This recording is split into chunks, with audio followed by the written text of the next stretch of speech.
Assalamualaikum warahmatullahi wabarakatuh. Jumpa lagi dengan saya di channel YouTube saya, Isram Lau. Semoga yang menyaksikan video ini selalu dalam lindungan Allah Subhanahu wa taala. Amin.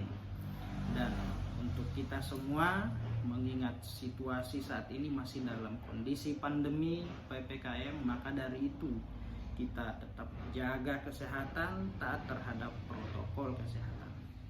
Baik Bapak Ibu sekalian, pada kesempatan ini saya akan membahas terkait hal-hal yang bersinggungan dengan masalah hukum, di mana seringkali terjadi di lingkungan sosial, lingkungan masyarakat, ya, seperti tindakan atau kegiatan yang sering kita laksanakan ini sangat berpotensi menimbulkan akibat hukum di kemudian hari. Maka dari itu mari kita tetap mawas diri, jaga diri kita, jangan sampai terbelenggu atau terjebak dengan hal-hal yang dapat menimbulkan akibat hukum di kemudian hari. Baik, sahabat, Bapak Ibu semua, pada kesempatan ini saya akan membahas hal yang menyangkut tentang status hukum anak yang terlahir dari nikah siri atau kawin di bawah tangan. Apakah kawin siri atau di bawah tangan itu sah menurut agama dan bagaimana statusnya di hadapan negara? Secara Islam, secara agama, ya, itu sah selama dilaksanakan dengan ketentuan yang telah ditentukan oleh agama dan syaratnya dilaksanakan, ya. Terus kemudian semuanya terpenuhi. Nah, namun secara yuridis tidak sah karena yang diakui oleh negara adalah perkawinan yang dicatatkan di kantor urusan agama atau KUA bagi yang beragama Muslim dan dicatatkan di kantor pencatatan sipil bagi yang beragama non-Muslim.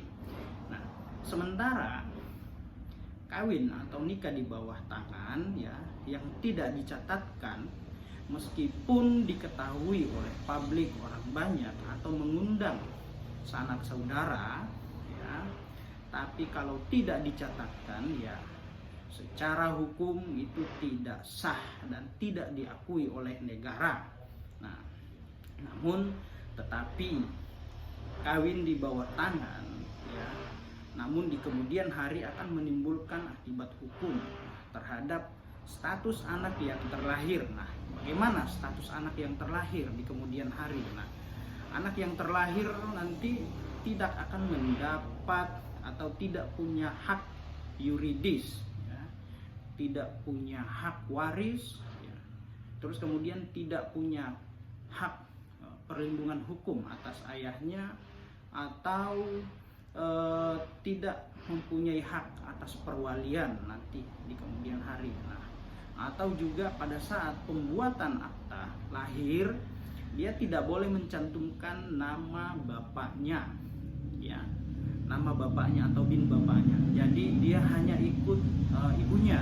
Nah, itu status anak yang terlahir di kemudian hari apabila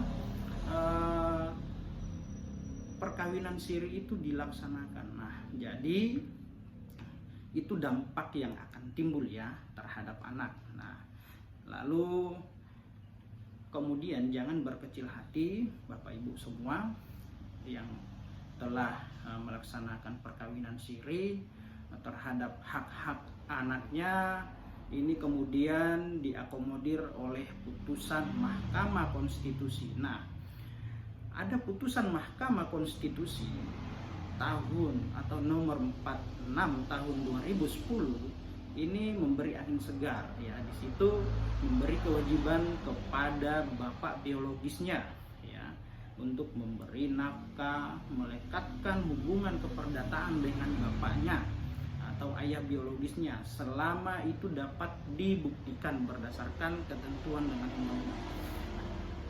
Bunyi putusan Mahkamah Konstitusi ini judicial review terhadap pasal 43, ya. Nah, itu nomor 46 tahun 2010 bunyinya seperti ini. Yang pada pokoknya, ya, anak yang dilahirkan di luar perkawinan mempunyai hubungan perdata dengan ibunya dan keluarga ibunya, serta dengan laki-laki sebagai ayahnya yang dapat dibuktikan berdasarkan ilmu pengetahuan dan teknologi atau alat bukti lain menurut hukum mempunyai hubungan darah termasuk hubungan perdata dengan keluarga ayahnya.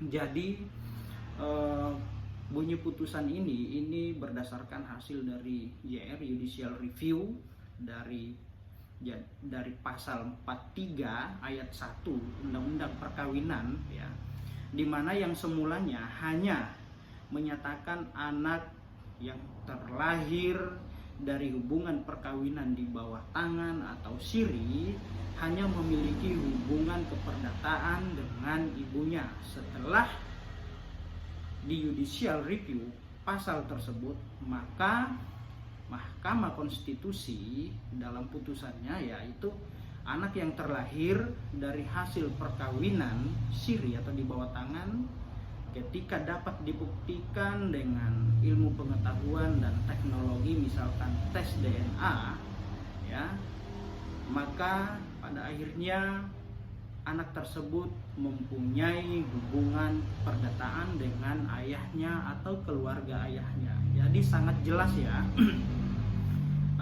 putusan Mahkamah Konstitusi ini, ya, di mana mungkin sebelum putusan ini ya anak-anak yang terlahir dari hubungan perkawinan siri itu tidak memperoleh hak nafkah atau hubungan keperdataan. Namun setelah ada putusan Mahkamah Konstitusi dari hasil Judicial Review pasal 43 ayat 1 di Undang-Undang Perkawinan tersebut, maka memberi angin segar bagi pasangan suami istri atau ibu atau bapak dan serta anak yang terlahir dari hubungan perkawinan di bawah tangan. Nah, ini jelas ya sahabat, bapak ibu semua. Jadi setelah dapat dibuktikan dengan ilmu pengetahuan dan teknologi seperti tes DNA, maka ayah biologisnya harus memberi nafkah, ya,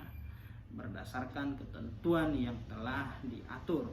Jadi mungkin itu ya sahabat dan bapak ibu semua, ya, semoga informasi ini dapat bermanfaat untuk kita semua. Jadi apabila ada yang ingin ditanyakan dapat berdiskusi di kolom komentar, ya. Namun jangan lupa like and subscribe channel ini, ya. Demikian, assalamualaikum warahmatullahi wabarakatuh.